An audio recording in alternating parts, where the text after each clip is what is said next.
السلام عليكم ورحمة الله وبركاته. كل سنة وانتم طيبين يا حبايبي. هنعمل مع بعض النهاردة القطايف. كوبايتين دقيق، معلقة خميرة، رشة ملح، رشة سكر، كوبايتين مية دافية. هنبتدي كده نحط المقادير مع بعض. الأول هنحط كوباية المية، وبعد كده هنحط كوباية المية الدافية، ونحط معلقة الخميرة. بعد كده نحط رشة السكر ورشة الملح، وندوبهم شوية كده مع بعض. بعد كده ننزل بكوبايتين الدقيق بتاعنا. طبعا احنا الدقيق ليه انواع، مش كل الدقيق زي بعضه. انا خليت الكوباية التانية بعد ما اقلب عشان اشوف هحتاج كوباية تانية ولا ممكن ازود كوباية تانية. بعد كده هننزل بقى بكوباية المية التانية.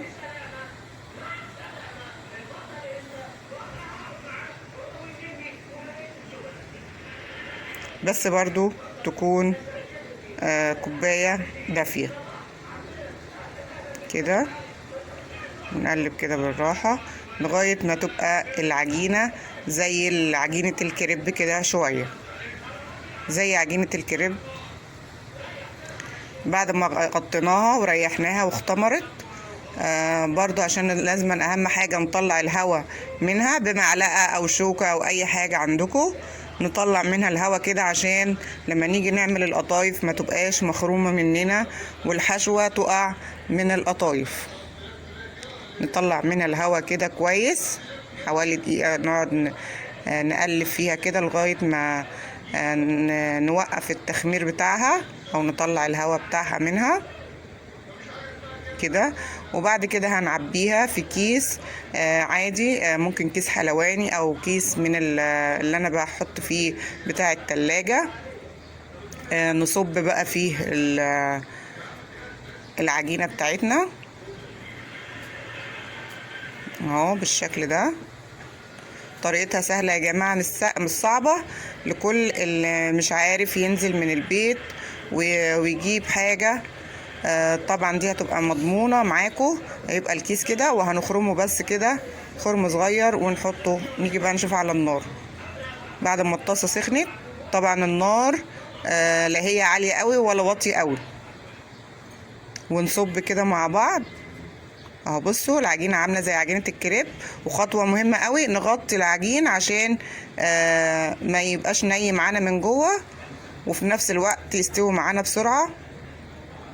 وانا موطيه النار، مش موطياها قوي برضو، يعني كده اعلى من النار بتاعه الرز شويه كده اهو بالشكل ده.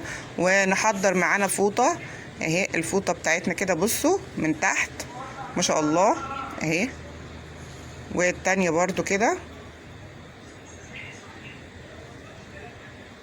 نخليها تستوي معانا الحته اللي هي البيضه دي كده، نخليها تستوي اهي. بصوا من ورا عامله ازاي، ومن هنا برضو. نجرب تجربة تانية. لازم تكون النار زي ما قلت لكم تكون متوسطة، مش عالية قوي عشان ما يتحرقش، ومش واطية قوي عشان يلحق يستوي معانا. وبرضو نعمل نعمل تجربة تانية قدامكم اهي، وبيطلع قدامنا زي الفل. وهو بيبقى زي اللي بره اهو. ولاحظنا ان هو مش هيتخرم معانا وهتبقى مظبوطه.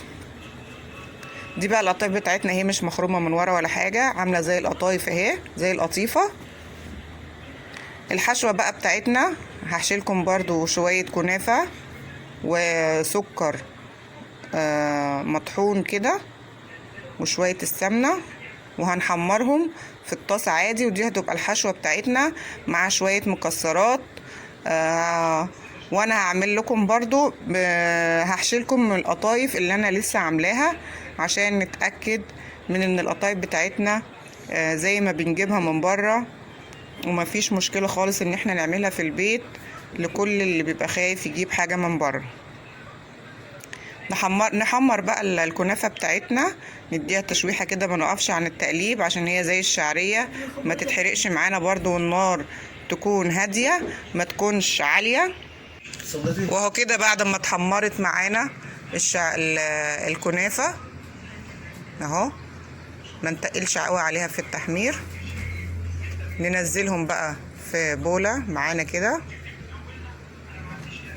يعني حاجة تغيير شوية عن التقليدي، وفي نفس الوقت استخدمنا الكنافة والقطايف مع بعض، هتبقى بطريقة حلوة ومختلفة.